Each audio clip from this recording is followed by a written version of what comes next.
ദൈവനാമത്തിന് മഹത്വമുണ്ടാകട്ടെ. ഒരു നോമ്പുകാലത്തിൻ്റെ അവസാന ദിനങ്ങളിലേക്ക് നാം കടക്കുകയാണ്. അനുഗ്രഹിക്കപ്പെട്ട ദൈവവചനങ്ങളുടെ അമൃതധാര. വചനകേൾവിയുടെ വസന്തകാലം. വ്യത്യസ്തമായ കോണുകളിൽ നിന്ന്, വിശിഷ്ടരായ വ്യക്തിത്വങ്ങളിൽ നിന്ന് ആഴത്തിലും പരപ്പിലും ദൈവവചനം മനസ്സിലാക്കിയവർ. ഇവരുടെ ചിന്തകളൊക്കെ നമ്മോട് പങ്കുവയ്ക്കുമ്പോൾ നാം അതിലെ നന്മകളെ സാംശീകരിച്ച് ജീവിതത്തിൽ പകർത്തുവാനും അതിലൂടെ ജീവിക്കുവാനും സാധിക്കണം. ഏറെ വചനങ്ങൾ കേട്ട നമ്മിലേക്ക് ഒരു വ്യത്യസ്തവും എന്നാൽ ചെറിയതുമായ ഒരു ചിന്ത പങ്കുവയ്ക്കുവാൻ ഞാൻ ആഗ്രഹിക്കുന്നു. അതിനായി തിരഞ്ഞെടുത്തിരിക്കുന്ന വേദഭാഗം നമുക്കേവർക്കും സുപരിചിതമായ ഒന്നാണ്. സൺഡേ സ്കൂൾ പഠനകാലം മുതൽ നാം പഠിച്ചു വന്ന സംഭവ കഥ. 5 അപ്പവും 2 മീനും. 4 സുവിശേഷങ്ങളിലും മത്തായി 14-ാം അധ്യായം 14 മുതൽ 19 വരെയും, മർക്കോസ് 6:41, ലൂക്കോസ് 9:16, യോഹന്നാൻ 6:8 മുതൽ 11 വരെയുള്ള വാക്യങ്ങളിലും രേഖപ്പെടുത്തിയിരിക്കുന്നു.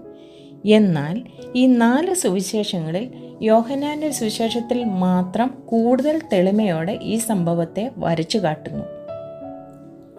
അതിൽ 2 പ്രധാന കഥാപാത്രങ്ങളിൽ കൂടി കഥയിലേക്ക് വരികയാണ്.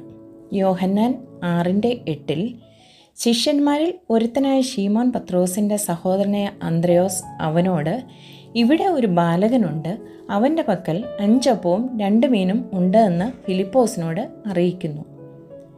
യോഹന്നാൻ്റെ മൈന്യൂട്ട് ഡീറ്റെയിലിംഗ് അഥവാ സൂക്ഷ്മ വിശദാംശങ്ങളുള്ള ശ്രദ്ധയും പൂർണ്ണതയും ബൈബിളിൽ പുതിയ നിയമ സംഭവങ്ങളെ കൂടുതൽ മനസ്സിലാക്കുന്നതിന് നമുക്ക് സാധിക്കുന്നു.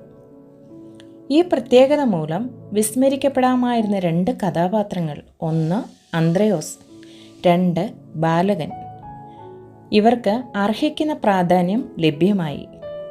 ബാലകൻ്റെ പേർ പരാമർശിച്ചില്ലെങ്കിൽ പോലും ഇതിൻ്റെ ഏറെ നിർണായകമായ റോൾ ലഭ്യമായി. എൻ്റെ ചിന്താവിഷയത്തിലെ പ്രധാന കഥാപാത്രവും ഈ പേരില്ലാ ബാലകൻ തന്നെയാണ്. ഈ കാലഘട്ടത്തിൽ സമൂഹം, പ്രത്യേകിച്ച് മാതാപിതാക്കൾ, ഏറെ ചർച്ച ചെയ്യപ്പെടുന്ന ഒരു ഗഹനമായ വിഷയമാണ് ഭാവി തലമുറ അല്ലെങ്കിൽ നമ്മുടെ കുഞ്ഞുങ്ങൾ. മദ്യവും മയക്കുമരുന്നും അരക്ഷിതാവസ്ഥയും നടമാടുന്ന ഒരു സമൂഹമാണ് നമുക്ക് കൺമുൻപിലുള്ളത്.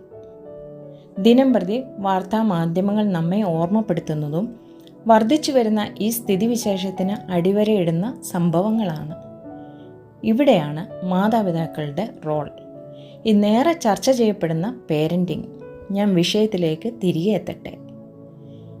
യേശു കർത്താവ് അത്ഭുതം പ്രവർത്തിക്കുവാൻ കാരണമായി തീർന്ന 5 അപ്പവും 2 മീനും ബാലകൻ നൽകുമ്പോൾ ഇതിൽ പരാമർശിക്കാത്ത 2 പേരെ നാം ഓർക്കണം.